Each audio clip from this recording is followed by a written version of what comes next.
비롯하여 여러 교회들에게 우리 하나님 아버지와 주 예수 그리스도로부터 은혜와 평강이 있기를 원하노라. 그래서 하나님 곧 우리 아버지의 뜻을 따라 이 악한 세대에서 우리를 건지시려고 우리 죄를 대속하기 위하여 자기 몸을 주셨으니 영광이 그에게 세세토록 있을지어다. 아멘. 오늘은 이제 복음과 삶이라는 이제 제목으로 하나님의 은혜를 나누도록 하겠습니다. 여러분, 기독교의 핵심은 어디에 있냐면 이제 복음에 있습니다. 복음에 있다라는 것이죠. 사도 바울은 이제 그 복음을 로마서의 핵심 구절인 1장 16절을 통해서 이렇게 이제 선포하고 있습니다. 복음은 하나님의 능력이다라고 이제 이야기하고 있어요. 따라해 보겠습니다. 복음은 하나님의 능력이다. 여러분, 여기서 이제 능력이란 말은 이제 이 뜻을 보면 이제 이게 다이너마이트라는 뜻입니다. 다이너마이트가 파괴력이 굉장하지 않습니까? 여기서 나온 단어로 이제 굉장한 어떤 이제 능력을 이제 있다라고 이제 표현하고 있다라는 것입니다. 여러분, 능력인 능력인데 이제 어떠한 능력이라고 하냐면은 여러분, 사람을 변화시키는 능력이에요. 복음 안에 사람을 변화시키는 강력한 파워가, 능력이 있다. 그냥 그렇게 얘기하는 것입니다. 죽은 영혼을 살려내는 능력이 복음 안에 있고, 어둠 속에 속했던 영혼을 빛으로 옮겨내는 능력이 복음 안에 있고, 그의 생각과 그의 가치관을 완전히 변화시키는 능력이 복음 안에 있고, 그래서 그 삶 전체를 완전히 변화시키는 능력이, 그런 파워가 복음 안에 있다라는 것입니다. 그런 능력이 하나님의 능력이다라고 사도 바울은 선언하고 선포하고 있다라는 것이에요. 그래서 여러분, 복음이 들어가는 곳마다 일어나는 증상이 하나 있는데, 현상이 있는데, 그것이 뭐냐면은 변화라는 거예요. 변화.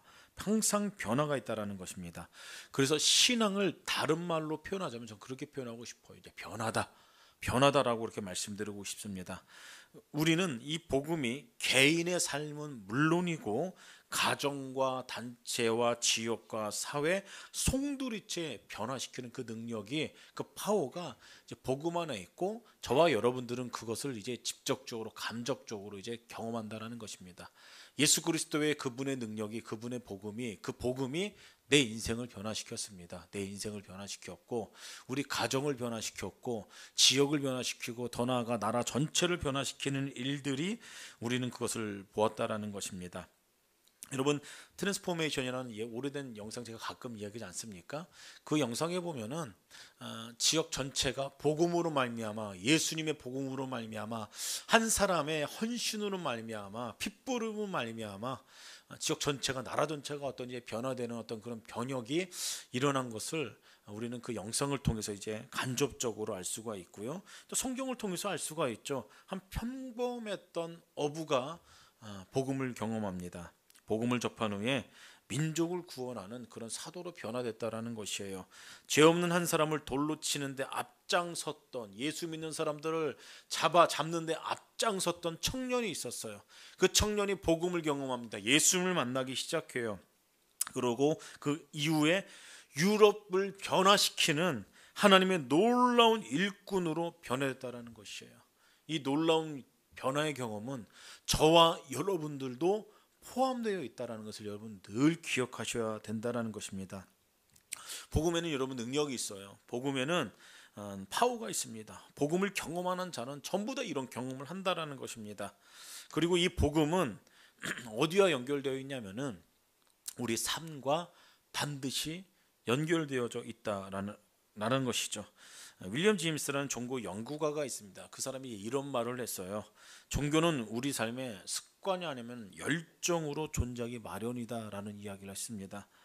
여러분, 만약 종교가 습관이 되어버린다라면은 사실상 그것은 우리 인생 가운데에 아무런 영향도 없다라는 것입니다.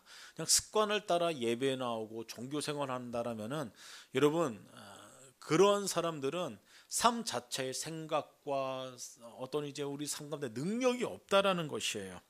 습관에 대한 종교에는 아무런 능력도 없고 변화도 없고 여러분 생명도 없다라는 것입니다.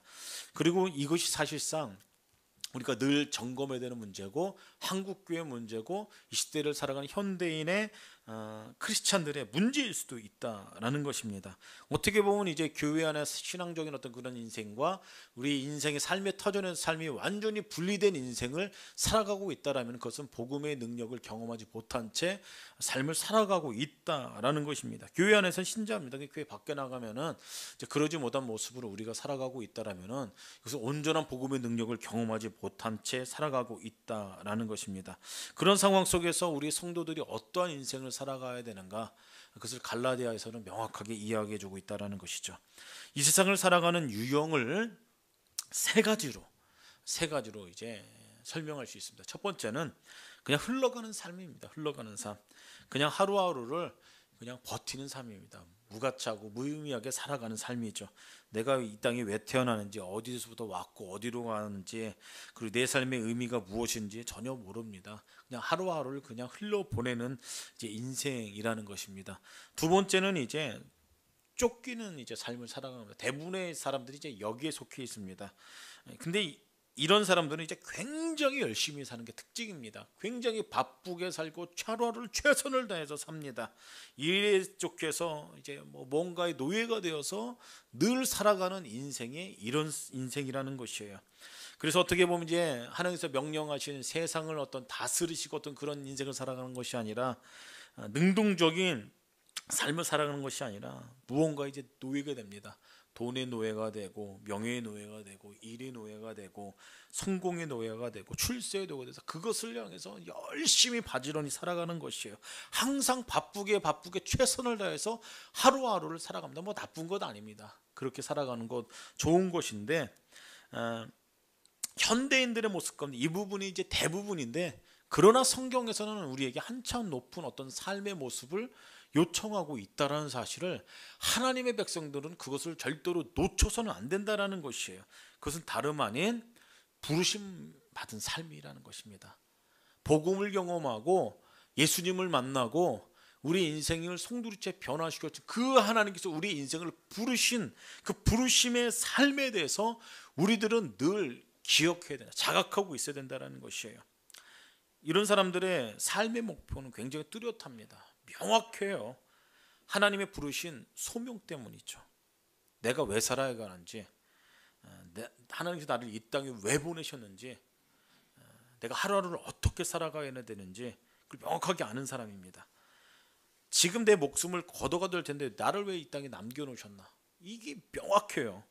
하나님의 부르신 목적과 그 소명을 명확하게 아는 삶, 복음을 경험하고 예수를 만나고 이 부분이 명확해진 사람들, 우선순위가 명확합니다. 삶의 태도가 달라요.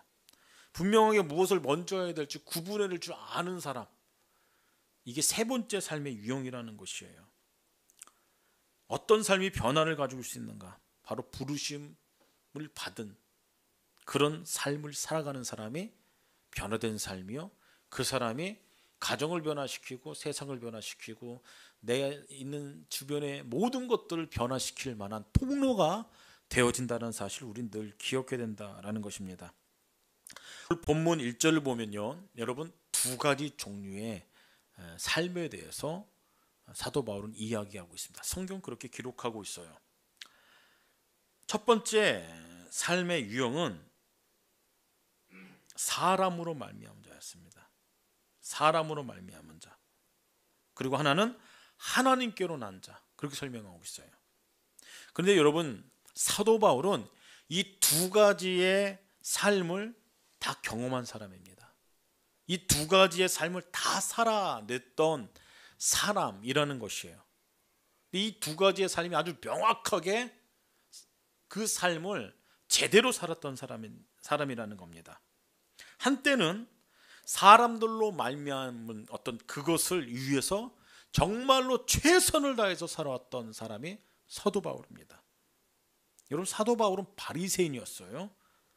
여러분, 바리새인을 과소평가해서는 안 됩니다. 온 이스라엘 민족 가운데 그 수가 7천여 명밖에 안 됐어요. 그리고 그 가운데서 사도 바울은 굉장히 앞선 바리새인이었습니다. 다시 말해서 바리새인 중에서 바리새인이었다라는 것이에요. 학력도 꽤 높았어요. 똑똑했던 사람입니다. 집안도 괜찮았고, 오늘날로 말하면 모든 명예와 재물과 부귀를 전부 다 가졌던 사람, 그 사람이 사도 바울이었다는 것입니다. 어렸을 때부터 율법을 알았고 구별받은 인생을 살기 위해서 늘 아둥바둥 살았던 사람이 사도 바울이었어요. 그의 생의 목표는 분명했습니다. 자기가 속한 그 단체에서 인정을 받는 거였어요. 그것을 위해서 부단히 애썼습니다. 그 일을 위해서 좌우를 살펴볼 겨를도 없이 직진해 나가는 인생을 살았어요. 그 결과가 예수 믿는 사람을 잡는 일에 앞장섰다라는 것이죠. 그리고 스데반을 돌로 치는 그 일을 지휘했던 사람이에요. 더 나아가 기독교인들을, 예수 믿는 사람들을 잡기 위해서 최선을 다했던 사람. 그래서 어디로 향했어요? 다메섹으로 향했다라는 것이죠. 이를 갈면서 다메섹으로 향했어요. 내가 다 잡아 죽이겠다. 사람으로 말미암아 그런 인생을 살았던 그입니다. 여기까지가 사람들로 말미암아 살았던, 최선을 다해서 살았던, 인정받기 위해서 그런 인생을 살았던 사람이 바로 사도 바울이었어요. 사람들에 의해서 목표가 결정되어진 인생이었습니다. 여러분, 그런데 이 사도 바울의 전반부의 모습이 우리들의 모습이 아닌가? 여러분, 늘 고심하고 점검하고 체크해봐야 된다는 것이에요. 여러분들의 삶을 무엇이 결정짓습니까? 대부분의 사람들은 자신의 기뻐하는 것을 이루기 위해서, 또는 다른 사람들이 인정받기 위해서 그것을 위해서 부단히 했어요. 부단히 했어요. 대부분의 사람들이 그래요. 그것을 통해서 내가 만족감을 느낍니다. 내가 안정감을 느껴요. 그걸 최선이라고 생각합니다. 어떻게 하면 다른 사람들의 칭찬을 받을까? 내가 있는 분야에서 내가 최고가 될까? 어떻게 하면 인정받을까? 어떻게 하면 관심받을까? 여러분, 이 세상에서 가장 큰 위험이 뭔지 아십니까? 질병도 아닙니다. 가난도 아니에요. 천재지변의 어떤 위험도 아닙니다. 이 세상에서 도사리고 있는 악한 역의 세력인 걸 기억해야 돼요. 사단은 하나님의 백성들을 늘 올무에 매여서 넘어지도록 합니다. 하나님과의 관계가 깨어지도록 해요. 그 첫 번째가 뭐냐? 사람의 인정을 받기, 그리고 내 자신을 위한 어떤 이제 하나님의 기쁨이 아닌 다른 것에 마음 쏟도록 만든 것이 사단이 하는 일이라는 것입니다. 그리고 사람을 기쁘게 하는 사람들로 가득 찬 사회인 만큼 사실상 그것만큼 비참한 사회는 없다라는 것이에요. 바벨탑을 보십시오. 우리도 하나님처럼, 그대로 오토 아닙니까? 하나님을 대적하고 우리도 잘 먹고 잘 살 수 있다. 하나님 없이 우리도 잘 살 수 있다. 그 했던 일이 하늘 끝까지 성을 쌓습니다. 됐어요. 높게 높게 쌓았어요. 본인들이 원하는 것처럼 되어가는 것처럼 보입니다. 그게 그들의 모토였어요. 하나님께서 그것을 싫어하시죠. 이 세상을 살아가는 사람들도 저와 여러분들 마찬가지일 수도 있다라는, 다른 사람들의 인정을 받아 하나님 없이 내가 원하는 것을 추구하면서 살아갈 수 있다. 사도 바울은 사람으로 말미암아 살았던 그 인생을 철저하게 무너뜨립니다. 다 버려요. 그것을 청산하게 되죠. 다메섹으로 가던 도중에 누굴 만나요? 예수님을 만납니다. 예수님을 만나요.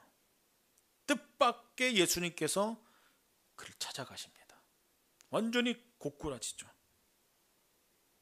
부활하신 주님, 영원한 생명의 주인이신 예수님을 사도 바울이 직접적으로 만나게 됩니다. 그리고 복음을 그의 마음 가운데 받아들이게 돼요. 그날 위해 사도 바울은 완전히 변화되죠. 내가 바뀌었다. 그렇게 선포합니다. 근데 주변 사람들은 겁먹었어요. 바뀐 바울을 보고도. 그렇지 않겠습니까? 어떻게 그걸 신뢰하겠어요? 믿어지지가 않죠. 사도 바울은 완전히 변했습니다. 내가 과거에는 사람으로 말미암은 삶을 살았다. 하지만 예수님 때문에, 내가 복음을 만났기 때문에, 복음을 경험했기 때문에 나는 이제 남은 여생을 하나님으로 말미암은, 예수님으로 말미암은 그 인생을 내가 지금 살아가고 있다. 그렇게 간증하고 있다는, 그렇게 지금 믿음으로 선언하고 있다는 것이에요. 여러분, 어떻게 하나님의 백성들이 이 세상을 변화시킬 수 있겠습니까? 다른 것이 아니에요. 하나님으로 말미암은 삶으로 다시 거듭나야 되고 태어난다는 것입니다. 하나님께서 그런 인생 들어 쓰신다라는 것이에요. 사도 바울은 이날 이후부터 사람들이 몰라줘도 전혀 상관하지 않았습니다. 세상 사람들이 그토록 중요한 재물이 없어도 여러분, 사도 바울은 상관이 없었어요. 그래서 그가 하는 고백이, 내가 부에도 처할 줄 알고 간에도 처할 줄 알고 그 일체의 비결을 배웠다, 그렇게 고백하고 있지 않습니까? 상관없다라는 거예요. 물질이 무엇이냐? 아무것도 아니라는 것입니다. 아무것도 아니다. 세상 사람들이 그토록 갖고 싶다는 권력도 그게 아무것도 아니었어요. 과거에는 그것을 쫓아 살았죠. 그런데 그 아무 소용이 없었어요. 바리새인의 그 신분의 영광, 아무런 능력이 없어, 아무런 소용이 없어, 가치가 없었어요. 헌신짝처럼 버렸다라는 것이에요. 자신의 가정, 출세, 명예, 아무것도 아니었습니다. 다 버렸어요. 지금 그에게 그것이 예수를 만난 다음에 아무런 영향이 없기 때문입니다. 아무런 문제, 아무런 상관이 없기 때문에 그냥 내려놓을 수 있었다라는 것이에요. 그는 이제 사람으로 말미암은 삶을 완전히 청산했다, 내려놨다라는 것입니다. 그날 위에 바울의 관심 오직 한 가지였습니다. 예수님. 예수님 그분 한 분이셨어요.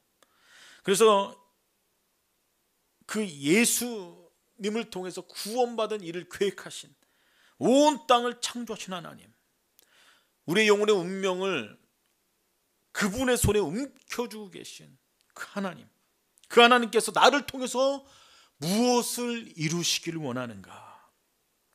나를 왜 이 땅에 남겨놓으셨는가? 나의 사명이 무엇인가? 나를 왜 예수님을 만나게 하셨는가? 강한 영적인 도전을 사도 바울이 경험했다라는 것입니다. 여러분, 오늘 이 말씀을 통해서 우리가 늘 잊어버리는 것이 있다라는 것은, 하나님께서 우리를 부르셨다는 소명의식입니다. 나를 하나님의 백성으로 부르셨다. 이것을 잊지 마시길 바랍니다. 하나님 앞에서 지난 수년간 우리의 삶을 정직하게 한번 여러분 이제 고백해 보시길 바랍니다. 짐을 던져보세요.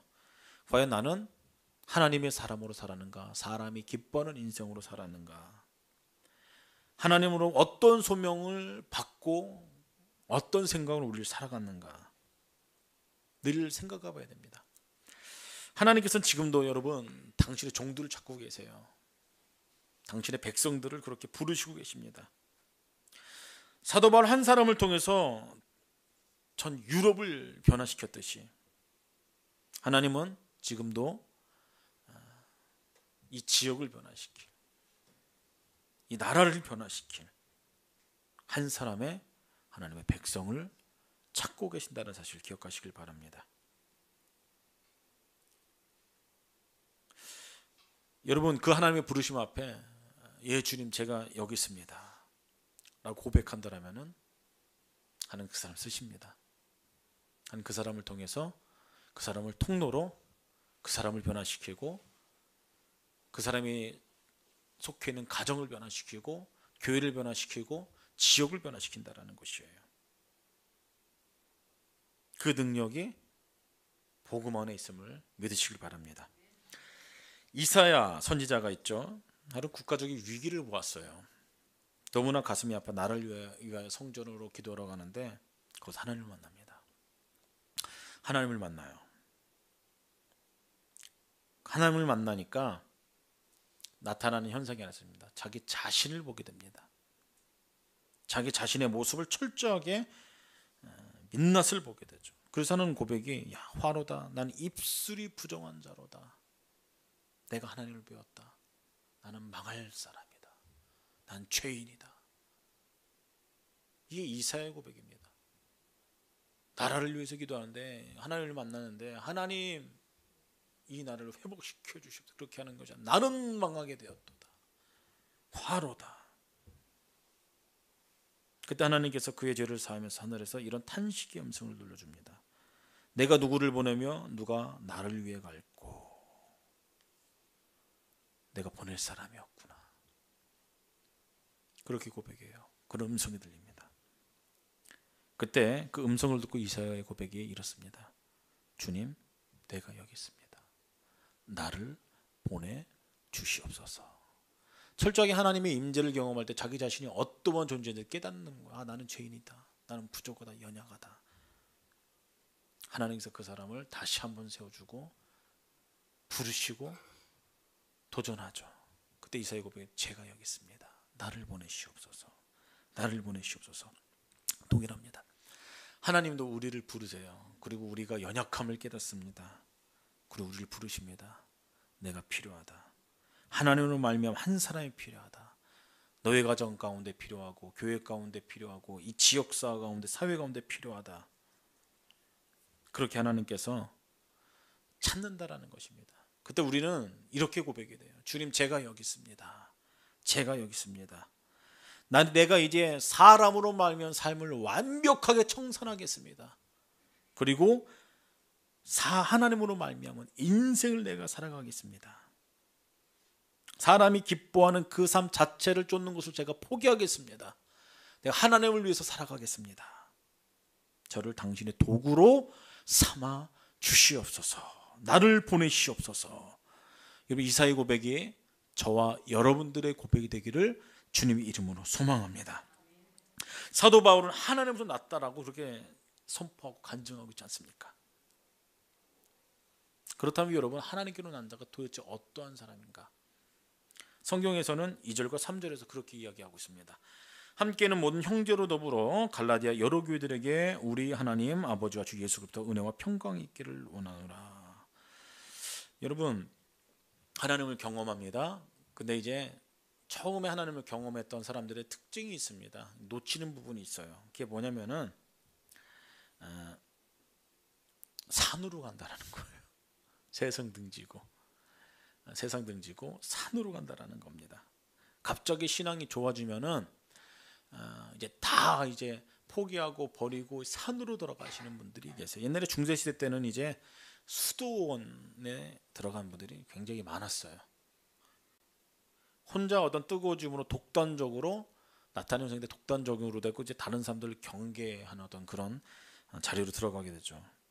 특징이 있습니다. 이런 사람들과는 사실 말을 못해요. 이제 세상적인 이제 어떤 이야기들을 증오하는 어떤 그런 이상한 현상이랍니다. 그래서 뭐 스포츠나 뭐 취미생활 어떤 뭐 그런 것들을 이야기하는 것 자체도 막 되게 싫어하는 어떤 그런 현상들이 있습니다. 그런데 성경에서 말하는 사람들이 기뻐하는 어떤 그런 것들을 버리는 인생은 그런 것들을 이야기하는 게 아니에요. 그런 것들을 멀리하고 얘기 않고 이게 뭐 다 내려놓는 것이 하나님으로 말미암은 어떤 그런 자리라고 생각합니다. 근데 그런 것이 아니라 성경에서는 다른 걸 이야기하고 있다는 것이에요. 그래서 이제 세상 사람들은 그렇다 보니까 성도들을, 선자들을 싫어할 수밖에 없어요. 정확하게 얘기하면 어차피 예수님 얘기하면 다 싫어합니다. 성경적인 것이에요. 예수님 모르는 사람들이 예수님이라는 것 자체가 그냥 싫어요. 영적인 어떤 이제 부분이기 때문에 그냥 예수님 얘기하는 것 자체가 세상 사람들 싫습니다. 부담감 가지실 필요 없어요. 복음을 전하고 예수님 얘기하는 세상 사람들이 민감하게 반응하는 것, 여러분 그냥 당연한 거예요. 당연한 것. 이상하게 여길 필요도 없습니다. 그 사람의 성격이 모나서도가 아니고 그냥 성격에 나와 있어요. 세상은 예수님을 증오합니다. 싫어해요. 우리가 믿는 백성들이 하나님을 이야기하고 예수님을 복음을 이야기하고 싫어하는 것 그냥 당연한 거예요. 그냥 여러분 그냥 당연하다고 받아들이셔야 돼요. 거기에 또 이런 부분들이 더해지면은 그냥 인간적으로 그냥 싫은 거예요. 그냥 싫은 거. 오늘 성경에 보니까 모든 형제로 더불어라고 얘기했어요. 믿는 형제이기도 하면서 이거 더 확장해서 내 주변에 있는 모든 관계된 형제들이라고 저는 그렇게 표현하고 있습니다. 관계된 모든 예수를 만나던 아니던 관계던 우리 주변의 모든 사람들, 그 사람들과 함께 더불어. 무슨 얘기예요? 복음을 경험하고 하나님을 경험한 사람은, 하나님께 더불어 난 자는 모든 형제들과 함께 한다는 것입니다. 세상 속으로 들어간다는 거예요. 예수님은 우리를 세상으로 보내셨어요. 그들을 구원하기 위해서는 산으로 들어가야 돼요? 어디로 가야 돼요? 산으로 가야 돼요? 아니에요. 세상 속에 속해야 됩니다. 그리고 그 안에서 구별된 인생을 살아간다는 거 얼마나 힘들겠어요. 세상 속에 살아가지만 구별된 인생을 살아가는 것, 그들과 함께하는 것, 이게 중요하다는 것이에요. 회식합니다. 술자리 안길 수가 없죠. 회사 생활하다 보면은. 근데 그 안에서도 씩 웃으면서 사이다 따르면서 잔 한 번 부탁해주는 그 웃으면서 이제 뭐 직급이 낮으면 좀 어렵겠죠. 근데 그럼에도 불구하고 그들과 함께 어울리면서 구별된 인생을 살아가는 거. 뭐 그냥 뭐 이건 표현할 게 없어서 그렇게 표현을 해드렸는데 그런 인생을 살아가야 된다는 것이에요. 세상으로 들어가는 것, 모든 형제들과 함께 어울려서, 그러면서 진리를 고수하는 인생, 그것을 하나님께서 원한다라는 것입니다. 그리고 한 가지 또 중요한 원리를 성경에서는 지금 이야기하고 있다는 것이에요. 4절에는 그리스도께서 하나님 곧 우리 아버지의 뜻을 따라 이 악한 데서 우리를 건지시려고 우리의 죄를 위하여 자기 몸을 주셨으니 라고 그렇게 이야기하고 있습니다. 중요한 게 뭐냐면은 예수님 그분이 누구인가를 우리가 명확하게 이해된다는 겁니다. 명확하게 이해돼요. 그분께서 무엇을 위해서 이 땅에 오셨는가? 우리의 죄를 위해서. 우리의 죄를 위해서. 위하여. 여러분, 이것이 성경에서 굉장히 중요한 단어예요. 다른 말로는 대신해서. 그리스도께서 한 번의 죄를 위하여 죽으사 의인으로서 불의한 자를 대신하셨으니, 예수님께서 대신해서 죽으셨는데 누구를 위해서, 누구를 대신해서 죽으셨어요? 죄인을 위해서입니다. 저와 여러분들을 위해서고, 아직까지 복음을 경험하지 못한 형제들을 위해서 대신해서, 그들의 죄를 위해서 대신해서 죽으셨다라는 것이에요. 여러분, 기독교는요, 내가 누구인가를 정확하게 아는 게 우리 기독교의 시작입니다. 신앙의 시작이에요. 그것이 내가 흉악한 죄인인 것을 깨닫는 것이 신앙의 시작입니다. 도덕적인 부분을 이야기하는 것이 또 아니에요. 예수님 만나면, 이사야가 하나님의 임재를 경험하니까 내가 죄인입니다라고 고백한 것처럼, 예수님 만나면은 내 자신이 어떠한 존재인지 명확하게 보인다는, 나는 죄인입니다. 나는 죄인입니다. 순간적으로 깨닫게 돼요. 예수님 만나게 되면. 복음을 경험하게 되면 이것이 명확해집니다. 십자가 선상에서 예수님과 함께 매달린 두 강도를 보십시오. 한 명은 깨닫지 못해요. 한 명은 어때요? 깨닫습니다. 내가 죄인이라는 것을. 내가 죄인이라는 것을 깨닫습니다. 그러면서 고백하죠. 당신의 나라에 일 때 나를 기억해 주십시오. 내가 죄인입니다. 주님께서 말씀하세요. 내가 오늘 나와 함께 낙원에 있으리라. 낙원에 있으리라. 옆에 있던 한 강도가 했던 건 한 가지예요. 예수님을 영접했습니다. 예수님이 어떤 분인지 깨닫기 시작했어요. 그러다 보니까 드는 생각이 뭐냐면, 경험이 뭐냐면, 내가 죄인입니다. 당신은 죄가 없으신 분인데 저는 죄인입니다. 예수님 영접한 거예요. 복음을 경험한 겁니다. 예수님께서 그를 향해서 선언하시는 거예요. 네가 오늘 나와 함께 낙원에 있으리라. 낙원에 있으리라. 죄를 깨달은 겁니다.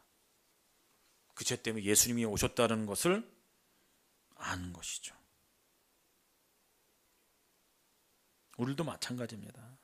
예수님께서 나를 위해 오셨고 나의 죄 때문에 오셨는데, 하나님, 저는 하나님을 멀리 떠났습니다. 내 인생의 주인이 나만 있냐? 시간도 재정도 내 재능도 내 마음대로 사용했습니다. 난 죄인입니다. 이런 고백이 있어야 된다는 것입니다. 그런 철저한 내 자신을 바라보는 복음이라는 거울에 내 자신을 비춰봤을 때 그런 경험을 나간 후에 하나님께서 그 인생틀어 쓴다는 것이에요. 내가 너가 필요하다. 내가 너를 통해서 너의 가정을 변화시키기를 원한다. 이 지역을 비변화시키기를 원한다. 그때 우리의 고백은 주님 제가 여기 있습니다. 나를 보내시옵소서. 나를 보내시옵소서.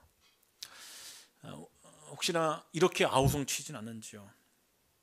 내 남편을 변화시켜 주시옵소서. 내 아내를 변화시켜 주시옵소서. 내 부모와 자녀가 변화되어야 됩니다. 이 지역이 변화해야 됩니다. 교회가 변화해야 됩니다. 이 나라와 민족이 변화해야 됩니다. 아니에요. 주님, 제가 변화되게 하여 주시옵소서. 그렇게 철저하게 깨닫는 그 사람을 통해서 하나님께서는 그 사람을 통해서 역사하신다는 겁니다. 주님, 저는 죄인입니다. 저는 예수님이 필요합니다. 나를 보내시옵소서. 이 믿음의 고백으로 한 주간을 주님과 함께 동행하면서 삶을 살아내시는 한 주간이 되기를 예수 그리스도의 축복합니다. 다 함께 기도하는 시간 갖도록 합니다. 주여 크게 세 번을 치고 기도할 때 사람으로부터 말미암은 삶이 아니라 하나님의 기쁨이 되는 인생이 되게 하여 주시옵소서. 복음으로 충만한, 그래서 하나님께 쓰임 받는 인생 되게 하여 주시옵소서. 주여 크게 세 번을 치고 기도합니다.